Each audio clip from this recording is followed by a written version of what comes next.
जय हिंद दोस्तों। मैं हूं आपका दोस्त के बी और आइए कल के प्रश्नों के रिवीजन के साथ में आज के इस वीडियो की हम शुरुआत करते हैं। तो पहला प्रश्न था कि प्रत्येक वर्ष अंतर्राष्ट्रीय शतरंज दिवस कब मनाया जाता है।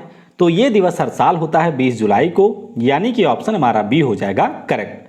अगला प्रश्न था कि जुलाई 2021 में मंगोलिया और ताजिकिस्तान के साथ में अन्य कौन सा देश आईसीसी का सदस्य बना है। तो ध्यान रखिएगा तीसरा देश है स्विट्जरलैंड, यानी कि ऑप्शन हमारा ए होगा करेक्ट। अगला प्रश्न है कि फिक्स डिपॉजिट से पैसे ट्रांसफर की सुविधा शुरू करने वाला पहला पेमेंट बैंक कौन बना।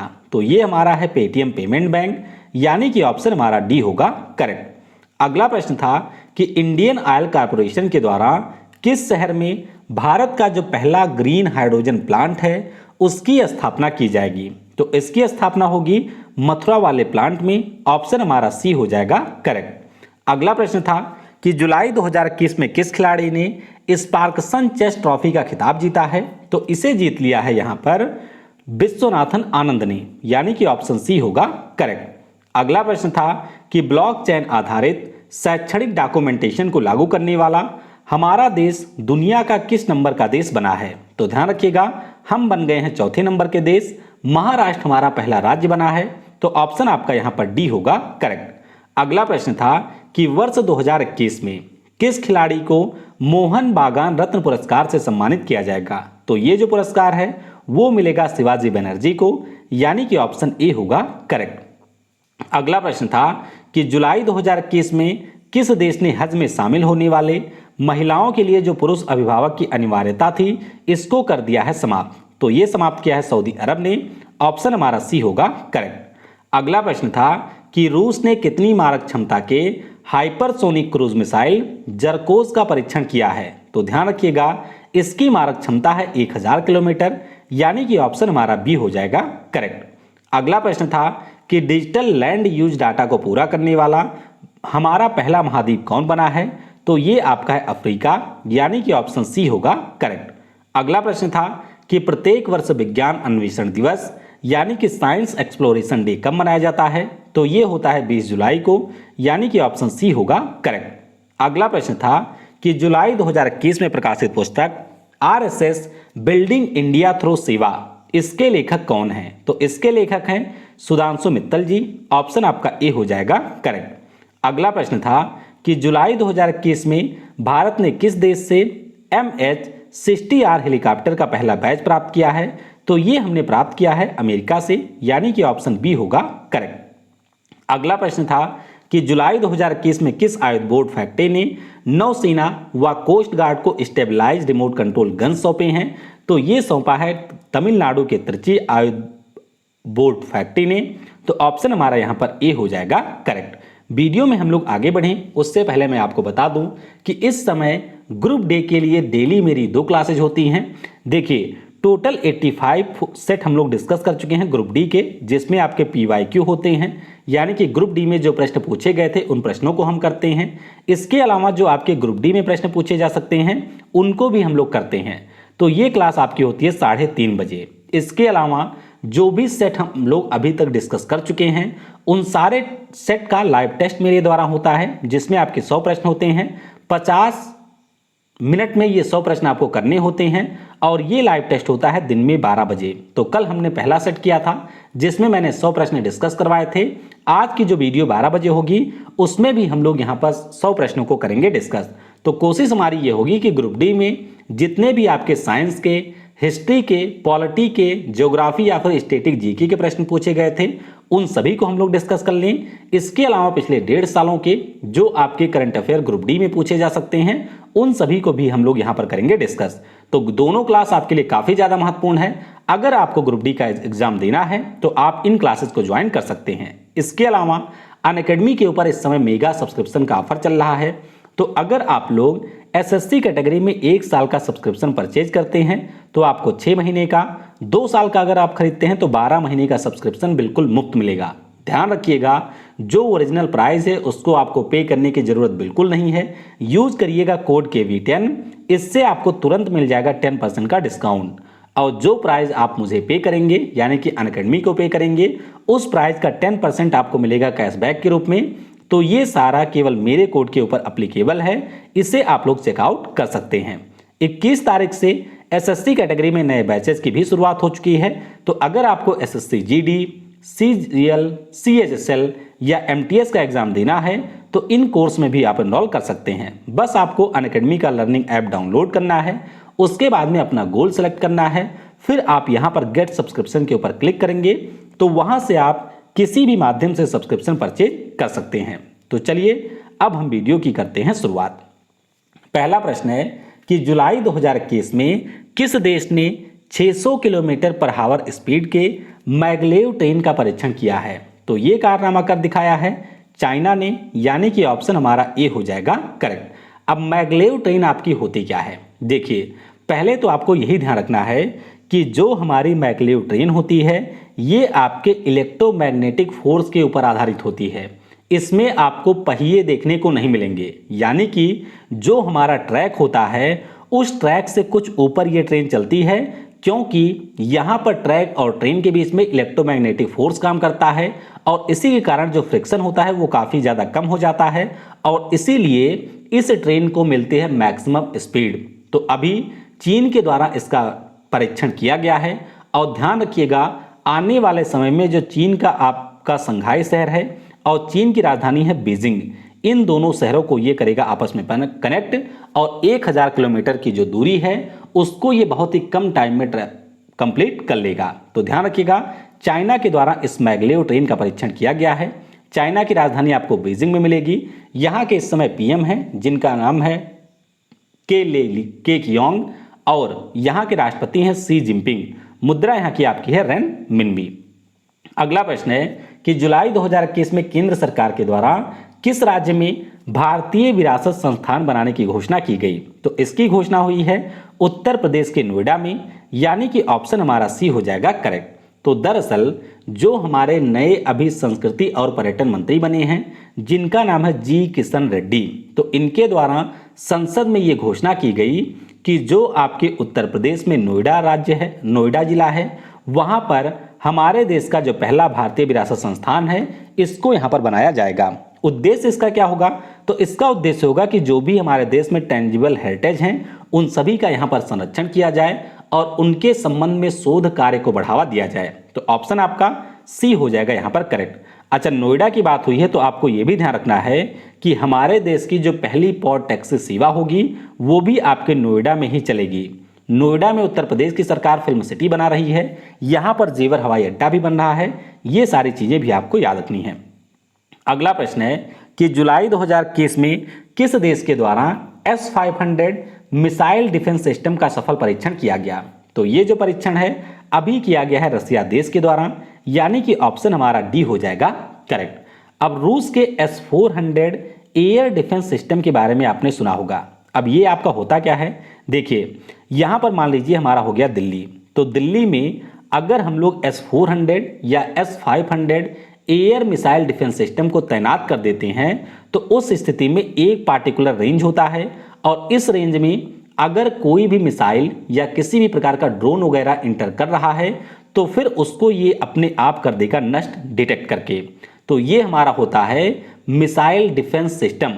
तो रसिया के द्वारा S-400 इससे पहले डेवलप किया जा चुका है और अभी इनके द्वारा S-500 मिसाइल डिफेंस सिस्टम का परीक्षण किया गया है। ध्यान रखिएगा ये दुनिया का आपका सबसे बेहतरीन मिसाइल डिफेंस सिस्टम है जिसको रसिया ने अभी बनाया है और ऐसा माना जा रहा है कि इसकी जो रेंज होगी वह आपकी 600 किलोमीटर होगी। कितनी होगी? 600 किलोमीटर होगी। तो ऑप्शन आपका डी हो जाएगा करेक्ट। और कल ही हम लोगों ने डिस्कस किया था कि जरकोन नाम की जो आपकी हाइपरसोनिक क्रूज मिसाइल है उसका परीक्षण भी अभी रसिया के द्वारा किया गया है। राजधानी इसकी आपको मॉस्को में मिलेगी। मुद्रा यहाँ की रूबल है और राष्ट्रपति इस समय है व्लादिमीर पुतिन। अगला प्रश्न है कि वर्ष 2032 में जो आपके ओलंपिक और पैरालंपिक खेल होंगे इनका आयोजन किस शहर में किया जाएगा? तो इसका जो आयोजन है लगभग पिछले माह ही फिक्स हो चुका था। अब इंटरनेशनल ओलंपिक कमेटी के द्वारा इस पर अपनी मुहर लगा दी गई है।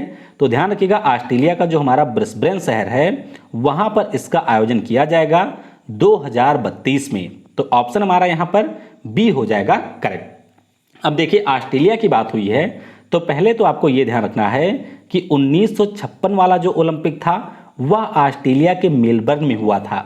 इसके अलावा वर्ष 2000 वाला जो ओलंपिक था वो आपके ऑस्ट्रेलिया के सिडनी में हुआ था। यानी कि ऐसा तीसरी बार होगा कि जब ऑस्ट्रेलिया में ओलंपिक खेलों का आयोजन किया जाएगा। तो अभी इंटरनेशनल ओलंपिक कमेटी के द्वारा इसकी घोषणा की गई है।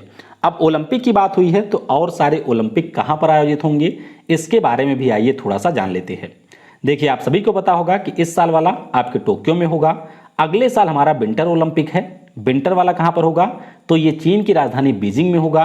फिर 2024 में हमारा समर ओलंपिक होगा, ये आपके फ्रांस की राजधानी पेरिस में होगा। उसके बाद में 2026 में हमारा विंटर होगा जो कि इटली के मिलान और कोर्टिना में आयोजित किया जाएगा। 2028 वाला जो है वो यूएसए के लॉस एंजल्स में होगा और 2032 का जो समर ओलंपिक है वो आपके ऑस्ट्रेलिया के होगा ब्रिस्बेन में। कल ही मैंने ओलंपिक के प्रश्नों के ऊपर वीडियो बनाई है, अगर आप लोग देखना चाहते हैं तो आई बटन पर आपको मिल जाएगा, वहां से आप उस वीडियो को देख सकते हैं। अगला प्रश्न है कि हाल ही में भारतीय जीवन बीमा निगम के द्वारा किस नाम से एक बीमा पॉलिसी को लॉन्च किया गया। तो ये जो बीमा पॉलिसी है इसका नाम होगा आरोग्य रक्षक। क्या नाम है? आरोग्य रक्षक इसका नाम है, यानी कि ऑप्शन हमारा सी हो जाएगा करेक्ट। अब इस बीमा पॉलिसी के बारे में आपको ध्यान रखना है कि यह हमारी एक स्वास्थ्य से जुड़ी हुई बीमा पॉलिसी होगी। मान लेते हैं कि आपने इस पॉलिसी को ले लिया है, तो अगर आपके परिवार में किसी भी प्रकार की कोई मेडिकल इमरजेंसी होती है या आपके लिए कोई मेडिकल इमरजेंसी होती है तो उस स्थिति में एलआईसी के द्वारा आपकी मदद इस पॉलिसी के अंतर्गत की जाएगी। तो ऑप्शन हमारा आरोग्य रक्षक हो जाएगा यहाँ पर करेक्ट। एलआईसी की बात हुई है तो ध्यान रखिएगा 1 सितंबर 1956 को इसकी स्थापना हुई थी और इसका जो मुख्यालय है वो आपको मुंबई में मिल जाएगा। एम.आर. कुमार इस समय इसके अध्यक्ष हैं और अभी सरकार के द्वारा जो अध्यक्ष का कार्यकाल है उसको 60 से बढ़ा करके 62 वर्ष कर दिया गया है। तो ये पॉइंट भी आपको ध्यान रखना है। अगला प्रश्न है कि जुलाई 2021 में किसे मिस इंडिया यूएसए 2021 के खिताब से सम्मानित किया गया। तो ये जो किताब है वो मिशिगन की वैदेही डोगरे को मिला है जिनकी एज है मात्र 25 वर्ष।